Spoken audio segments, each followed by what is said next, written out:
तसंही नाक गळणं, घसा खवखवणं, खोकला, छाती भरणं किंवा दम लागणं, एकूणच ॲलर्जिक अस्थमाचे जे रुग्ण असतात ते रुग्ण जूनपासून वाढायला लागतात आणि या रुग्णांची संख्या सप्टेंबरपासून जानेवारीपर्यंत प्रॅक्टिसमध्ये जास्त पाहायला मिळते. याचं कारण म्हणजे वातावरणात झालेला अचानक बदल असतो. स्मोक आहे, डस्ट, पॉलन्स, ड्राय एअर किंवा ह्युमिडिटी ही सगळी महत्त्वाची कारणं असतात आणि हा खरं तर एक अनअवॉइडेबल फॅक्टर आहे, नाही टाळू शकत आपण. पण फक्त हे एकच महत्त्वाचं कारण नाही आहे, याच्यासोबत इतरही अनेक कारणं असतात, ती आपण समजून घ्यायला हवीत. जर सतत तुमचा थंड हवेशी संपर्क होत असेल किंवा थंड वातावरणात तुम्हाला काम करावं लागत असेल तर उबदार कपडे वापरणं शहाणपणाचं असतं. जर तुमच्या घरातील लहान मुलं किंवा शाळकरी मुलं वारंवार आजारी पडत असतील तर ही खबरदारी घेणं गरजेचं असतं. दिवसभर कोमट पाणी पिणं गरजेचं असतं. सगळेच आरोचं पाणी पितात हल्ली, पण हे पाणी पिताना ते कोमट असावं. दिवसभर कोमट पाणी प्यायल्याने तुमच्यापासून सर्दी, खोकला किंवा दम्यासारखे जे आजार असतात ते लांब राहतात. ज्यांना वारंवार सर्दी, खोकला, छाती भरणं किंवा दम लागणं असे आजार होत असतात त्यांनी खरं तर अतिव्यायाम टाळावा. अतिव्यायामामुळे तुमच्या फुफ्फुसांमध्ये कोरडेपणा उत्पन्न होतो की जो म्हणजे फुफ्फुसांच्याच नव्हे तर इव्हन कार्डियक डिसीजसाठी सुद्धा अतिव्यायाम योग्य नाही. भूक नसताना खाणं आणि भुकेची वेळ होऊन गेल्यानंतर जास्त खाणं किंवा अवेळी काही खाणं हे महत्त्वाचं कारण असतं. लहान मुलांच्या बाबतीत म्हणजे जी लहान मुलं वारंवार आजारी पडत असतात त्यांच्या बाबतीत तर हीच कारणं महत्त्वाची असतात. हे टाळणं गरजेचं असतं. पोटाला जड असणारे व वेळाने पचणारे जे पदार्थ असतात, मग त्याच्यामध्ये पनीर आहे, मांसाहार आहे, दही आहे किंवा अति कडधान्यांचा वापर किंवा फिगर मेंटेनन्ससाठी, फॅट रिडक्शनसाठी अतिप्रमाणात खाल्ले जाणारे जे ग्रीन सॅलड्स असतात ते टाळावेत. जर तुम्हाला ॲलर्जिक अस्थमाचा त्रास होत असेल तर हे टाळणं खरं शहाणपणाचं असतं.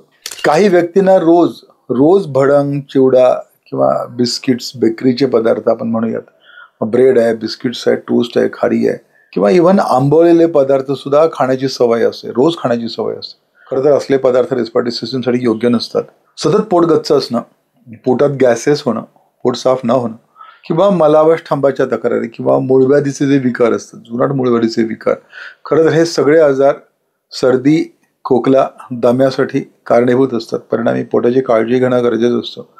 वारंवार उपवास करणं, भूक मारणं किंवा भुकेपेक्षा फारच कमी खाणं हे खरं तर त्रासदायक असतं.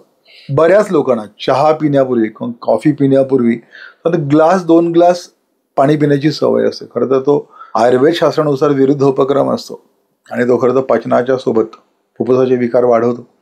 वारंवार जुलाबाची औषधं घेण्याची सवय असते. ज्यांना मलावष्ठांबाच्या तक्रारी असतात ते वारंवार काही ना काहीतरी जुलाबाची औषधं घेत असतात. खरं तर वारंवार जुलाबाची औषधं घेणं किंवा गरज नसताना पंचकर्माचे उपचार घेणं हे दोन्हीही जे प्रकार असतात ते खरं तर रिस्पिरेटरी सिस्टीमसाठी घातक असतात. त्याच्यामुळे रिस्पिरेटरी सिस्टीम वीक बनते. तळलेल्या पदार्थांचा अतिरेक किंवा सतत सकाळ संध्याकाळ, काहींच्या बाबतीत मी बघतो प्रॅक्टिसमध्ये सकाळ संध्याकाळ तांदळाची भाकरी असते. खरं तर तांदळाची भाकरी आणि तळलेले पदार्थ अतिरेक, तळणी असतात जेवणात, ते घातक असतात रिस्पिरेटरी सिस्टीमसाठी.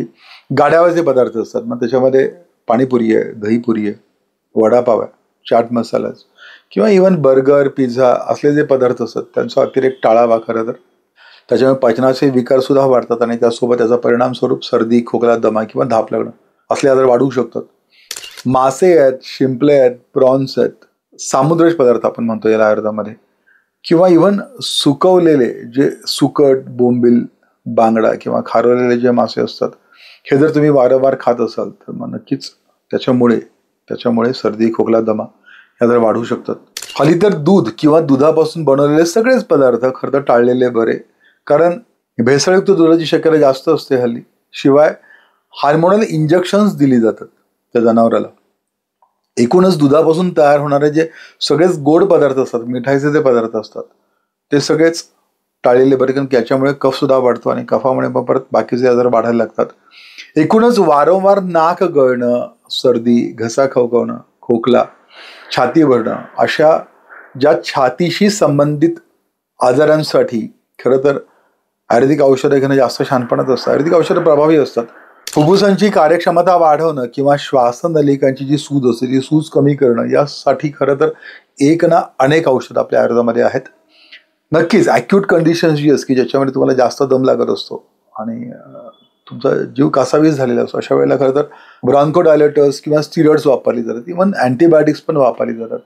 पण मित्रांनो, याची एकदा का सवय लागली किंवा त्यातून बाहेर पडणं खरंच कठीण असतं.